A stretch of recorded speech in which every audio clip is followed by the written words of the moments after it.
Do men cry? Should men cry? In any, I feel, you know, the weirdest thing. I've gone through this up and down with this whole crying thing in my life a lot of times. First, I thought no. Then I got emotional and I thought no, yes. And then I'm back to no again. Let me tell you why. Do it. Interesting. Let me tell you why. Do it.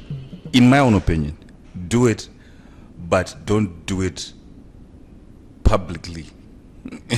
Does that make sense? Yeah. What I'm trying to say is this. The world is not a very nice place. And people like to try and take advantage of someone who they think is quote unquote weak. And first and foremost, when a man starts crying, it's regarded as weak. In front of other men, if I'm gonna cry, Tavi, I'm not gonna cry publicly in like what Michael Jordan did. Yeah. I'm gonna cry with you because you're my boy and you understand me. But overly emotional show for a man, nature, because you start getting you get a label and Tavi Guchema. All right, I get you. I think I watched this other episode, or was it? Yeah, it was a movie. It should be James Bond. When he says they should never see you bleed. But I think you should cry, and it doesn't make you less of a man. No, we saw Michael Jordan cry. Look what they did to him. The offer. Yeah, the offer became a meme. Yeah. But he's one of those typical alphas that we all want to be. Yeah. It has never made him less of a... Okay, maybe if I'm to get in there for a little bit. What's the reason you're crying? Depends now for me. Is it just is it okay? For lack of a better example, are you crying because of a woman? Are you crying because you lost $1 billion? Are you crying? I would cry for $1 billion. That was $1 billion.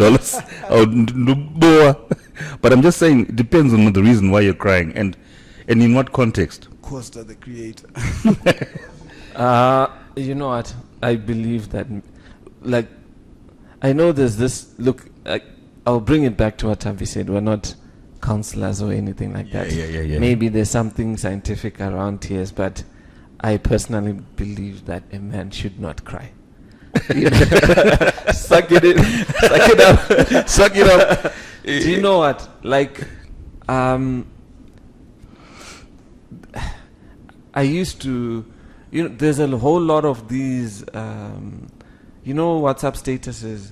Like, I don't know if it's my feed, but like in the last couple of months, I've been seeing it almost every week where it's like, oh, it's okay for you to cry. It's okay for you. I'm not crying. I am not crying, You see, that's what I'm saying, that it has to be in a state where, like I'm saying, what's the context of this crying? Because yeah, but what's the, as a release? Sometimes obviously when something hurtful as a death of a close person, you can do, we're good with it. It's expected, it's normal, but just period. Even that, for me, I'm uncomfortable with that. Because like personally, like that whole thing that you're saying, good, look, if you're seen crying as a man in public, it's a sign of weakness. We may not say it, but the vultures will try and get on that, because like I'm saying, you get labels like the best player in the world who's still alive. You got these memes. It was bad. Yeah, it was bad. But what I'm trying to say is that context. Let's give categories. We all agree that it's okay to cry at a funeral. Okay. Yes. Funeral. Okay. But I'm still with the context thing. It's okay to cry at a funeral. I think my daughter should see that I'm vulnerable and I'm human. But the context and in the how and where, that then differs. But she must also still look up to me as the strong shoulder where she cries on. Yeah. Strong shoulders don't cry. That's the thing. That's where the whole context thing becomes, because going back to what we spoke about, like in part 1, where I said how I was loving was very much, I'm a very much vulnerable, emotional guy. I'll let you know exactly how I'm feeling. I'll let it all out there. But it all worked against me because my family is looking up to me as the man, the alpha, the one who, if someone breaks through the door at night, I'm the one who protects, the big broad shoulders. And I'm telling you that, you know what, I'm weak. I don't think that's a good idea. Do you know what? You know what? We live in a very, even in nature, they are predators.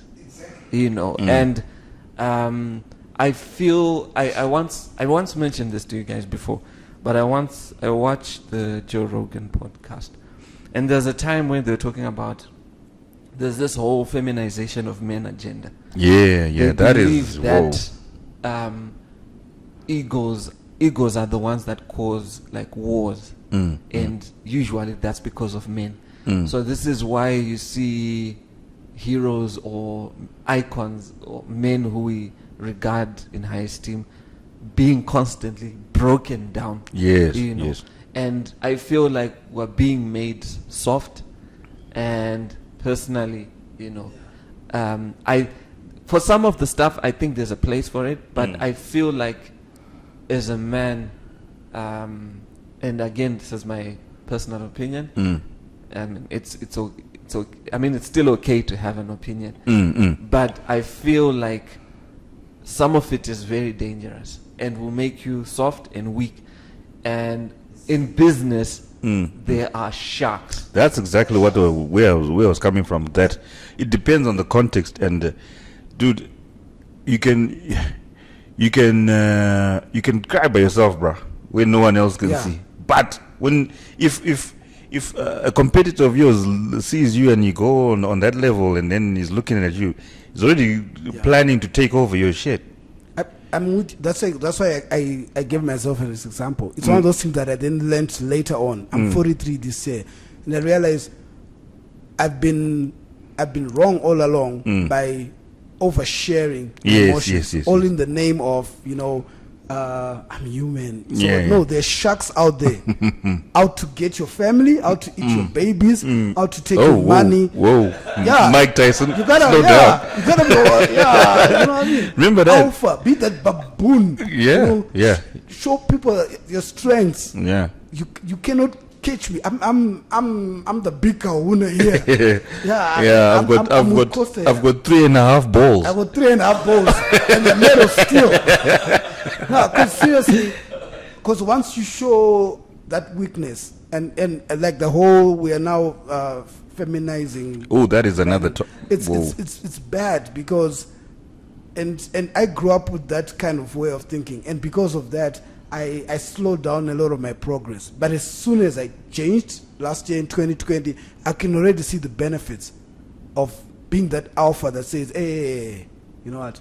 I'm going to do this. Even at work, even in business, even with my clients. I'm not going to be, no, not anymore. When I'm alone at home, when I'm amongst my boys, I will share. But only my inner circle that knows me. I'll tell Ashley, you know what, I'm really hurt about this and so forth. But it's within, my inner circle that I can trust. But everywhere else, no. You see, that's the other thing with men. The context in which you put it. Sometimes, do you know what our therapy is? Bauer. Yeah. And you know, men rather. You see, it's a weird two-bladed thing. Where men, instead of crying, they laugh more. You know why they do that? They laugh at their predicament. Yeah. So when you go to Bawaga, you talk about your situations. Boys, they start laughing at you, and you start laughing as well, and you release through that. You release through that. And you realize you're bigger than that. Yeah, you realize it's so small. It's you a can tiny laugh it thing off. because everybody else is talking about, dude, I've done that 5 times. Yeah, what are you talking exactly. about? It's it's nothing. You don't have to chems about that. I've done that 5 times and I'm about to do it the 6th time. Like my boy Jeff will say, hey, get over it, man. Just get over You're not the first person to have this you know what I'm saying? We've had it. And then they laugh at you. And then no one's you remember Hansi depression. I'm not laughing off depression, like genuine depression. True. But I think sometimes we get all in our own heads, and we want that feeling of being defeated and all that. It's not. Do exercise. Go have a few shots with your friends, talk about it, and just let it go. Try and let go of most of the stresses as much as you can. I think sometimes it can be difficult. Yeah, I know. Let go, because the situations that are not solvable overnight. Definitely. Like you could have a situation where you're, how can I describe this? It's like something that's not easy to like put a bandage on it and rip it up. Maybe okay. I get where you're coming from. There's certain levels and certain degrees of issues. Yeah. I mean, the reason that I've been so free in my life recently because I listened to these. I thought you were going to say I listened to my wife. It's a good thing. Whether or not I do what she says is another thing. But I listen. But I realized that there's this book. I think I shared it on the group again. The Art of Not Giving a Fuck. Yes, exactly. I love that one. I should share it with you. Matt Ransom or something. Yeah. The Art of Not Giving a Fuck. That book changed my life. Because you know what happened? I used to be stressed about silly little things that never really mattered. That were inconsequential in my life. So I just put them in. I just put them on mentally in my mind on a piece of paper. Say, right, okay, this thing that's bothering me. Can I do anything about it? Left. Yes, tick yes. Okay. Can I do anything about it? No. Okay, tick right, whatever. Then I just go through the process of saying, dude, okay, if I can do anything about it, what can I do? I think for me, that's the same process. Yeah. And then if I can't, I literally forget it. It's like, listen, dude, I can't do jack about this. I ain't going to do it. I ain't going to stress myself. I'm not going to overthink it. I'm not going to. That's it.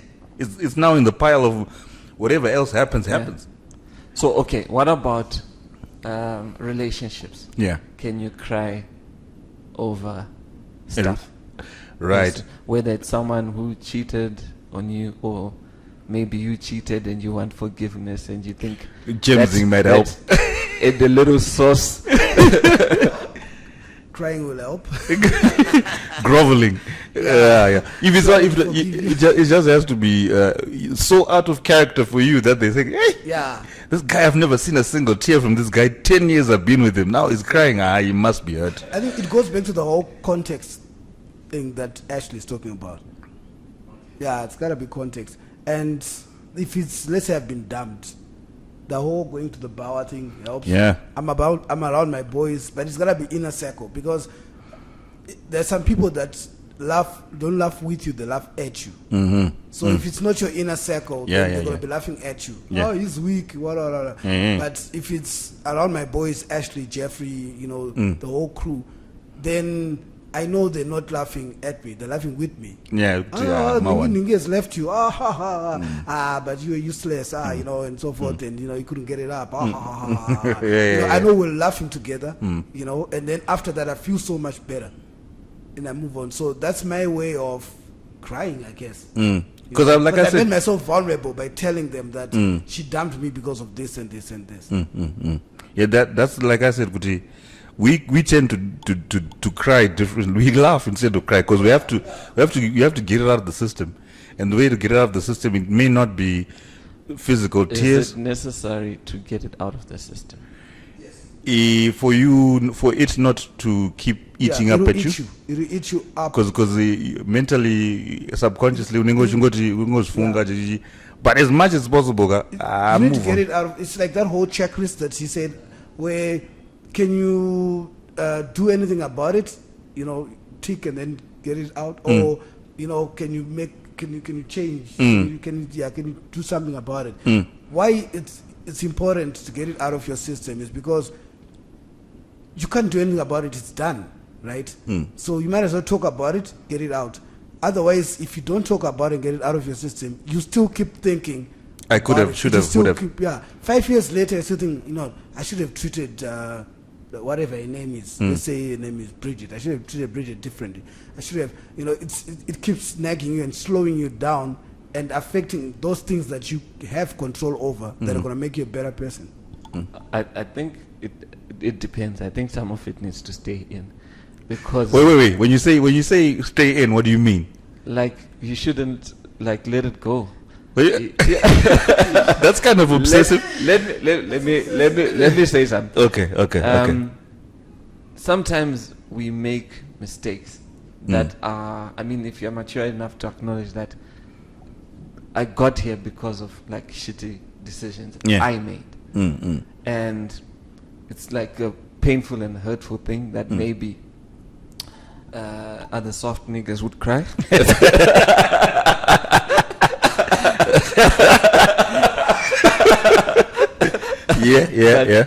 But for me, I feel like with some things you need to remember. Oh, so they drive you. Yes, because it's a bridge that next time you get there, I'm taking a right instead of a left.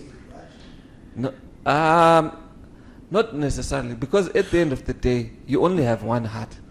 And imagine if every time you rip a piece of it and throw it away when something that could make you cry, you know, happens. For me, my strategy, I mean, good or bad, but my strategy is I'll give you the first shot. It's on the house. Right. But the next one, you're not going to get it. I see what you mean. So in a situation where are we talking about being dumped? No, it can be lots of different situations. It can be in business. Oh, right. Oh, yeah. That.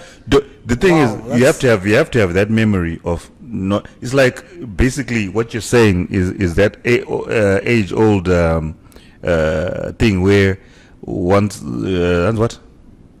Fool me once. Yeah, fool me once. Yeah, and I'm not going to do like some other politician who talked about other things. No, but like you can only learn when you get burnt. That fire burns. So what you're saying is that don't forget that fire burns. But the problem is some people keep wanting to touch the fire. Yeah. I mean, I don't know if you've seen that. There's a meme where people are like, "Oh, me waltzing back into my toxic relationship." People don't learn, man. You're saying you must learn and move on. You're saying you've been bent by the fire. Yeah. Right? Don't laugh it off. Don't throw that memory away. Put it on a wall, that picture of your hand. But to say, so that you next remember time that, hey, fire burns. I'm not going to be burnt again. Yeah. That's what you're saying. Okay. Yay. Costa, you got a lot of self-preservation skills, bruh. A lot of self-preservation skills. Yeah, but it's the truth, yo. It's the truth, because what happens is that you see, this is the shit that I'm talking about, where your boy now, you're like, remember when you were kids and your boy, you tell your boy, listen, man, don't get into this relationship, man. This is the same shit that happened last year with this other shit, and you keep doing that. I think that's where you're coming from. Where you're like, it's the same typical type of person. Business. Or even people that maybe borrow money from you. Exactly. You see, that's going to business now. I now get, Costa, I've never gotten you until I got you now. I've known you a while, but now I get you now. Because you know why? Yeah. Costa's got a thing where, I think I'm going to talk about it. He's got a thing where I think you got burnt a lot of times with clients. So he's got a thing where like, dude, if you're not gonna pay me no deposit, I ain't doing shit. Yeah. And he's really staunch about that. And I didn't know where it was coming from up until this point. Like, you know what? If you don't do that, you're not learning from your mistakes. Then you're not learning, yeah. You just literally moving back into that toxic relationship. waltzing As back with the creatives, whistle. how many times have we? That's and the we thing. talk about it even on guy groups and Oh my creative groups. God. These clients. And we keep repeating. We keep repeating the same over. things. Like, Do you know the magic that I discovered in business is whenever you, not just in business, but in relationships, sometimes you need to be prepared to walk away with nothing. Your mind needs to be ready. Until you get to that point, if you are going into negotiations and you're not willing to walk away with nothing, you will always be taken advantage of. yeah, because the dangling of the carrot will keep. And there are some people who are experts My at doing that, where they'll dangle something. And for some guys who are in business, I mean, Sorry, let me interject there. There's the famous one. Y'all know this one. Listen, you see, what I'm doing for you here is going to create more business opportunities for you. yeah. That's the famous. That's a Zimbabwean one where it's like, Hansi, listen, you know, just do this one for me, but this is a big opportunity for a bigger. Nah, nigga. Why can't you just give me? The other one is, I believe, you know, Costa, your work is amazing. You're what exactly we need as a corporate here. But I need to convince my bosses because they would rather work with Ashley and Tavi and all these guys. So that's why you have to pitch, you know. You know, but I know what you're worth. Yeah. But it's difficult for me to convince them. So this you whole need to thing do about this. I want a rejection fee and everything, you don't fly. You know, so you have to come and pitch. Then we show them what you're worth. Do you know, I think there's something that ages ago, I think it was either one of the two of you who mentioned that the problem that we have sometimes as creatives is we don't think as corporates, you know, where international corporates where there's an R&D budget. This is money you're just blowing on experimental ideas that might not work. Exactly. And if you do not value your time, if you're not willing to say no to something that does not suit what you're trying to do and where you're trying to go, you will never have that time. I remember there was a couple of years where I would I hadn't learned this lesson. I had a lot of business but not a lot of money. I had a big portfolio of work I hated. Yeah. You know. And then one day the light just switched on and I started saying no. You know, if you're not willing to meet my terms, I would rather sit at home and work on my R&D. That's a good thing to do, man. That's a good thing to do. But you know, it takes 3.5 balls to do that. Though. Yeah, it takes 3.5 balls. But that's why it's only a small percentage of people that actually make it. Because they get to understand that, like the whole R&D thing. For example, I want to study animation, you know, because I think it will help me with my storytelling. You know, I know I'm really good with illustrations and so forth, but I always have to outsource the whole animation bit. Yeah. So if I had started 4 years ago, creating that time for R&D, where I'm spending 3-4 hours a night working on animation, doing an online lesson, by now I would be this John blazing, you know, dope animator. But instead, that R&D time was spent on, I'm working on a pitch for Ash. I'm working on this. No, I'm doing this. It's for exposure. No, it's for exposure. Before you know it, you spend 4 years. I'm still broke. I'm still owing rent. I'm still owing this. And as a creative, I haven't gained anything. Like he said, you've got a big portfolio of these big brands you've worked on, but nothing you're proud of. They're just the same as when you were 20 years ago. I look at even my skill sets. I'm the same Tavi who was dope at 23. I'm still using the same software. still using the same way of execution, same way of presenting. Why? Because I've never taken time out for myself. R&D. Yeah, that self-development is very key, and most people forfeit it. Yeah. For the love of money. How did we get to this topic? How did we get here? These are business tears. So. I've cried those Business tears, yeah. Oh, flip. Especially now that I got a family. You know, you look at your daughter and I wanted to go to a good school. I wanted to wear nice clothes. And I think to myself, flip. You know, these guys that I keep giving free work to, their stuff is growing. Their brands are growing. You know, some business tips that us creatives give these guys are they're life changing. They're They're life changing. You know, $1 million ideas. That's why even Nike, out of shame, they ended up giving that chick who they'd given $35 for the logo. They ended up giving her shares, which are worth apparently now almost $1 million, but you know, $700,000 worth, because that tick was life changing. It wasn't just a tick; it was life changing. Yeah, but the thing is, you so. See, yeah, your corporates are not draw. Yeah, exactly. But the thing is, they know your value. Otherwise, they wouldn't have come to you in the first place. They would have just done it themselves. They know your value. They're just not willing to pay for that. Yeah, I think for me, the power of saying no is very key. It's very key. You're going against your own inner compass, because we're not culturally. You have to be understanding. You have to be seen to be flexible. Exactly. You know, that statement. That's hard. The thing is, it's not worth my time, though. To be honest. What did you call it? The whole making us more feminine. Because in alpha, we tell you fuck off, mate. Exactly. At alpha, I'll tell you fuck off. There's this advert that I once saw. I know it's plugging. They're not paying us, but it was Johnny Walker, where they say the world makes way for the man who knows where he's going. Exactly. You move out the way because move out the way. Look at Dave Chappelle. He said, "Cancel me."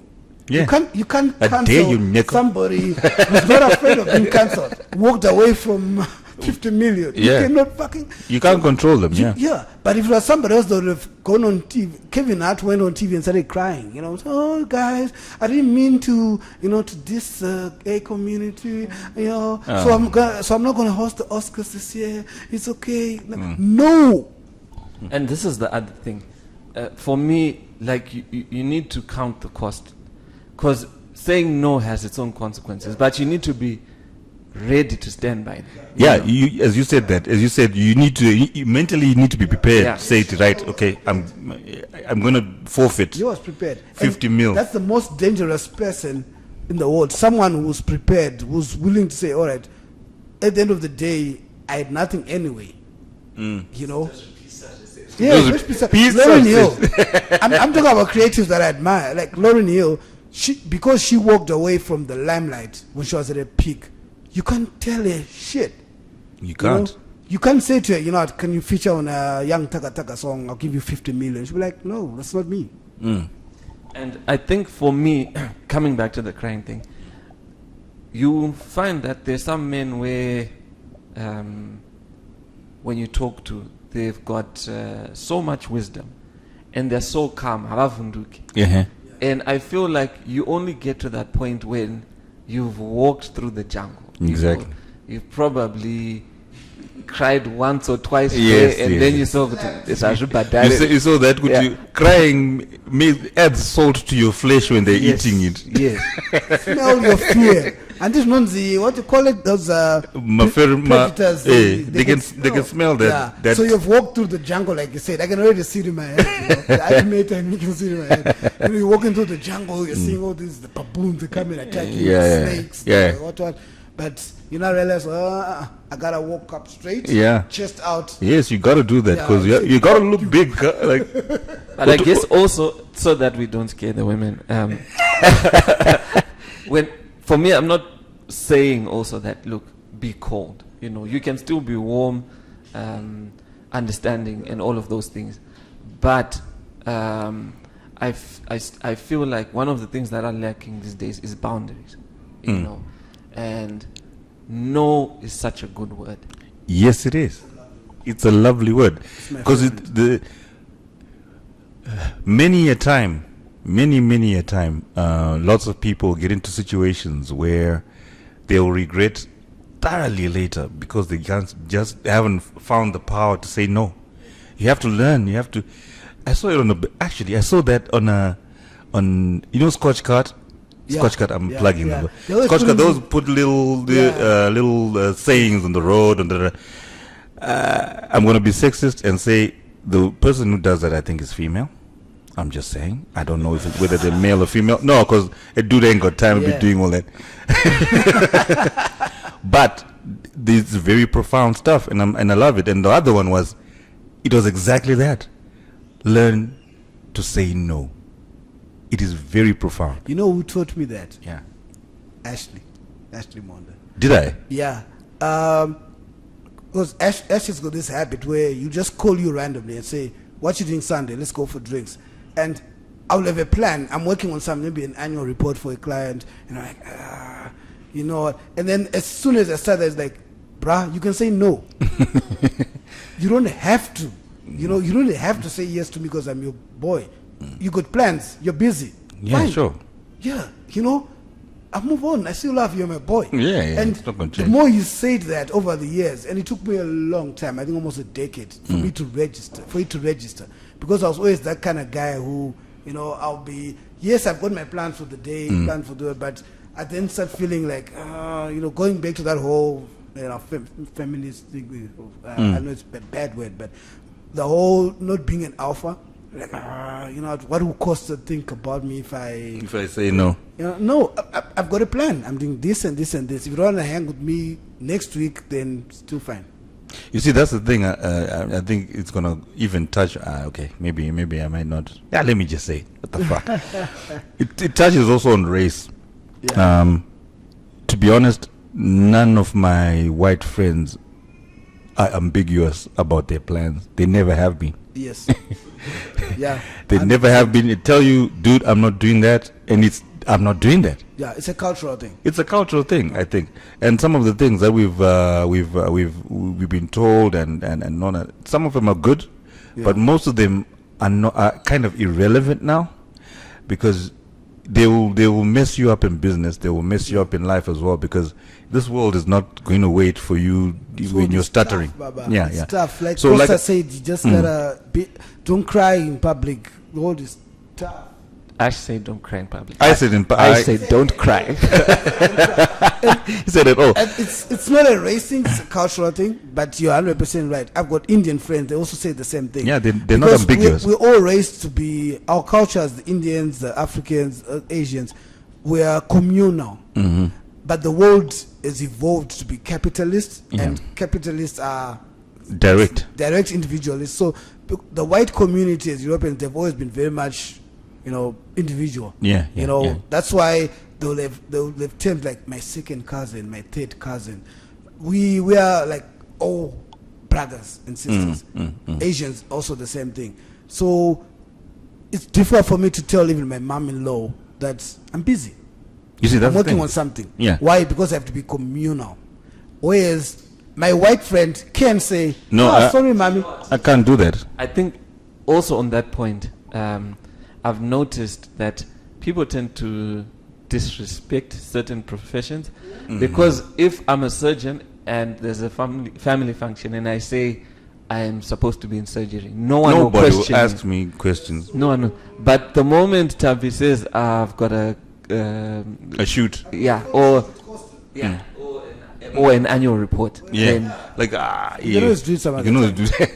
Apparently, you can always do that. Can't you do it tonight? Can't you do it later? Even my wife says that sometimes.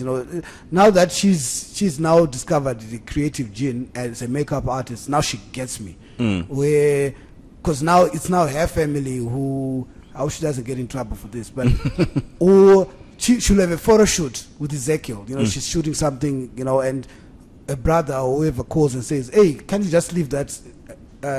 Drive me to Masasa Park or to Nyanga. I need an extra driver." Like, no, I've got a shoot. I've been planning this for the past week. I got shit to do. I got shit to do. Yeah, but it's just makeup. No. Yeah, you know what I mean? Yeah, So, yeah. I get it.